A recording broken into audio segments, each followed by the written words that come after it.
Bonjour, François Vol. Je suis associé dans la SARL Ipon Distillation. Nous produisons des huiles essentielles à Annaba, dans l'Est algérien. J'ai lancé le projet des huiles essentielles en Algérie début 2016. Donc pour parler un petit peu des huiles essentielles en Algérie, un petit retour en arrière. Dans les années 30, il s'est vendu 60 tonnes d'huile essentielle de géranium à Grasse, la Mecque des huiles essentielles en France. Et donc là, vous avez une usine qui est désaffectée aujourd'hui, mais dans laquelle il y avait 25 cuves de 2000 litres en cuivre. J'ai rencontré l'ancien responsable de l'époque, M. Benkara, qui m'a expliqué que dans les années 70, la production des huiles essentielles algériennes s'est arrêtée. Alors c'est très surprenant parce que quand on est en France, quand on est en Europe ou même dans le monde, sur la carte des huiles essentielles, il y a toute une bande qui produit et il y a un énorme trou, c'est l'Algérie. L'Algérie ne produit plus. Alors c'est un peu la responsabilité du pétrole dans les années 70. Donc plus de production, il y a une unité qui tourne en Kabylie, chez Mouloud Zidane, quelqu'un que je connais bien. Et donc moi j'ai commencé en 2016 à vouloir produire des huiles essentielles en Algérie. Ce qui m'intéressait, c'était de retrouver les plantes endémiques, les plantes qui existent ici, et de produire pour exporter. J'ai trouvé un associé algérien, parce que c'est la loi, c'est comme ça que ça marche, en Algérie. Donc ici, vous avez une photo de l'unité de fabrication à Ben Midi, El Tarf, c'est à côté d'Annaba. Et puis, l'alambic que vous voyez ici, c'est un alambic qu'on a fabriqué nous-mêmes. Parce que dans l'idée, on voulait faire un projet qui soit intégré complètement en Algérie et qui soit pas fait avec du matériel importé, dont on ne connaît pas forcément la fiabilité. Et en tout cas, ça fait tourner l'économie locale. Donc tout ça, ça a été fabriqué par nos soins. Donc on a trouvé le chaudronnier et le savoir-faire pour la distillation, c'est moi qui ai amené ça de France avec un distillateur qui est en Provence qui s'appelle Philippe Soguel.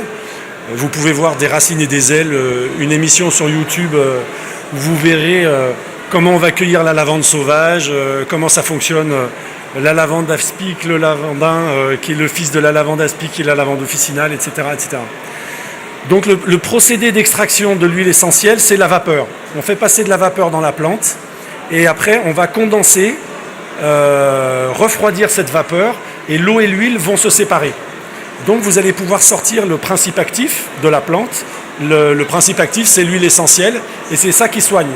Donc pourquoi ça soigne? Parce que la plante dans la nature se protège des agressions de l'environnement et donc elle se protège des bactéries, elle se protège des parasites et en concentrant ces principes actifs, on arrive à avoir quelque chose qui soigne. Alors, l'huile essentielle n'est pas un médicament au niveau juridique. Je suis allé voir le ministère de la Santé, il n'y a aucune ambiguïté. C'est un produit qui relève du commerce. Donc on ne va pas pouvoir parler d'indication thérapeutique, on va parler de... ça soulage, ça fait du bien, ça fait... Voilà. Mais bon, on ne peut pas prescrire de l'huile essentielle. Donc néanmoins, l'aromathérapie, c'est une discipline qui est en plein développement. C'est la médecine par les huiles essentielles et ça c'est englobé dans la famille des naturopathies. Petite précision là-dessus, l'huile essentielle, c'est une médecine naturelle. C'est surtout pas une médecine douce.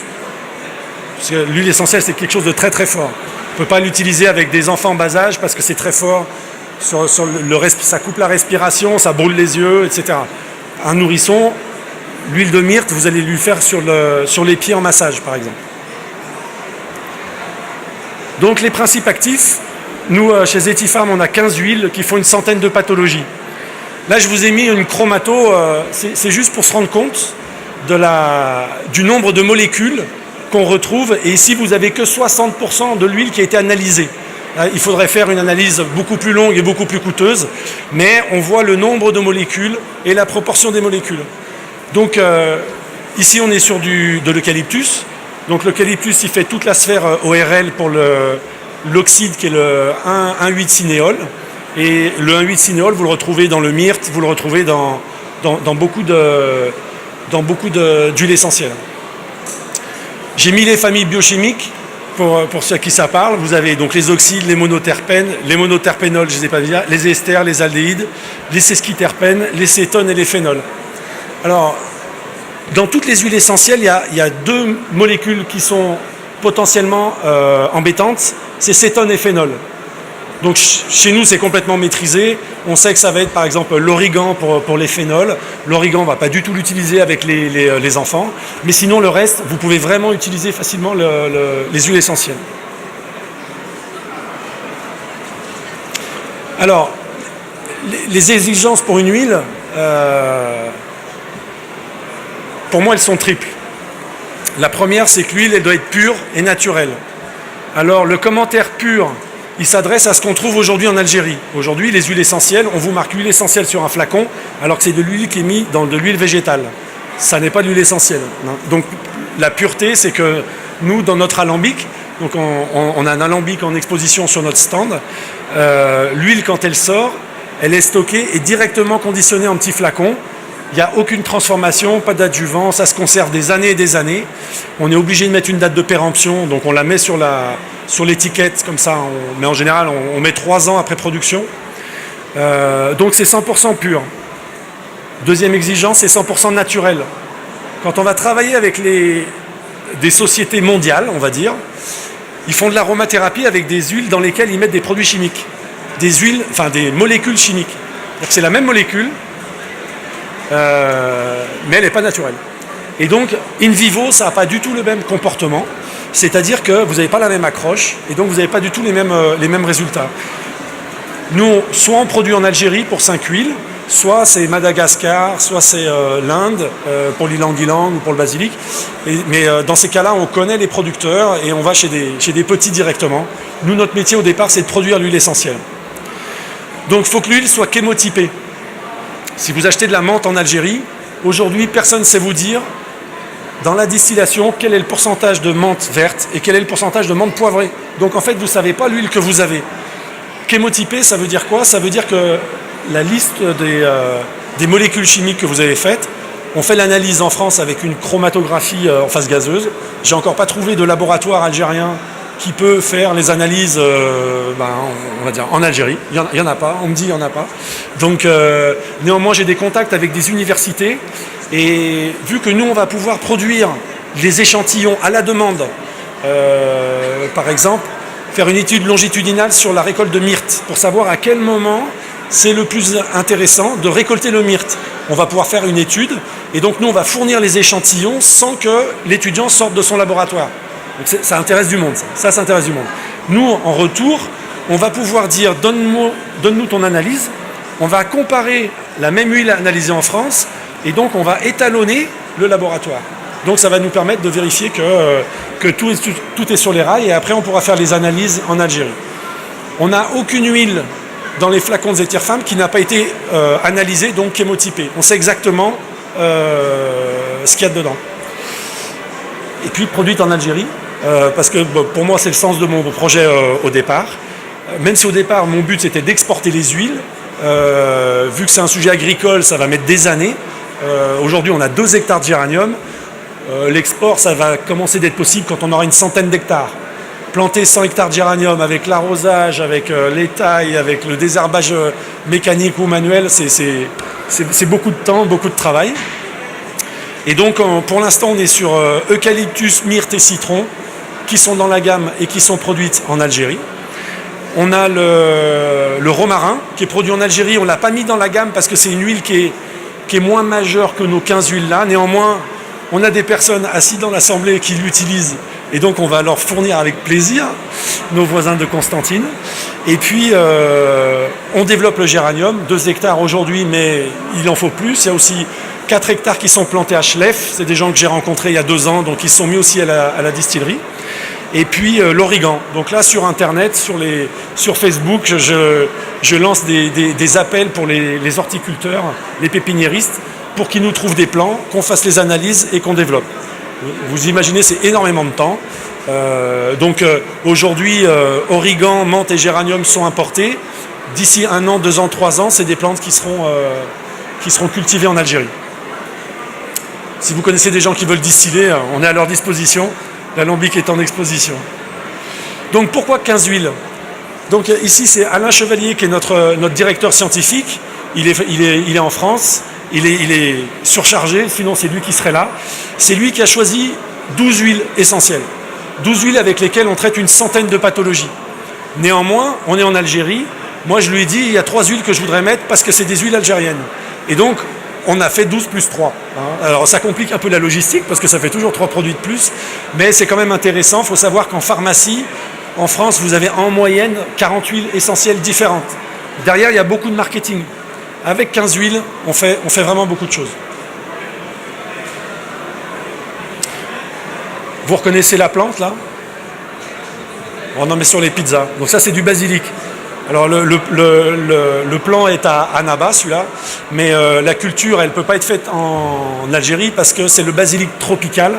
En Algérie, on ferait une seule coupe, et pour que ça soit rentable, il faut faire 3 coupes par an. Donc là, je vous ai mis les différentes sphères sur lesquelles les huiles essentielles peuvent agir de façon très efficace. Il faut savoir qu'une huile essentielle, ça ne fait pas tout. Les coliques néphrétiques, par exemple, ça n'a rien à voir. Le caillot, une fois qu'il est fait, il est fait. Voilà. Par contre, tout ce qui est problème de peau, problème d'ORL, problème infectieux, les antifongiques et les antibactériens, les huiles essentielles, c'est très très puissant. Vous avez certainement entendu parler des problèmes des antibiotiques et de ce qui nous guette dans les années qui viennent. L'origan, il y a des études qui ont été faites. Alors, c'est pas encore poussé au niveau très haut, mais qui va être intéressé pour financer des études comme ça? L'origan est plus efficace que l'antibiotique le plus costaud. Donc c'est un vrai sujet d'avenir pour ce type de pathologie. Alors pourquoi en pharmacie? Là, je vous ai mis une photo d'une officine à Lyon. Alors moi, je suis lyonnais, hein, je suis la partie, c'est ce que je dis souvent, je suis la partie gaouli du projet. J'ai amené le savoir-faire, un peu tout ça, et c'est mon associé qui est à Annaba. Là, tous les produits qu'on voit, ce sont des huiles essentielles dans une pharmacie à Lyon. Donc il y a au moins 10 fournisseurs, chaque fournisseur a 40 huiles, et là, vous allez pouvoir trouver une huile essentielle qui est très très peu utilisée, très très peu produite. Je répète ce que j'ai dit tout à l'heure. Avec 15 huiles, vous faites 90% du champ des huiles essentielles. Donc pourquoi en pharmacie? On peut se poser la question parce qu'en France, on les trouve de partout. On les trouve dans les magasins bio, d'alimentation, dans les drogueries, on les trouve parce que l'automédication s'est beaucoup développée. Néanmoins, c'est des gens qui vont chercher le conseil sur Internet. Pourquoi en pharmacie? C'est parce qu'il y a besoin de scientifiques qui sont sachants, qui sont intéressés pour se former sur les produits et qui vont pouvoir faire de la prescription directement.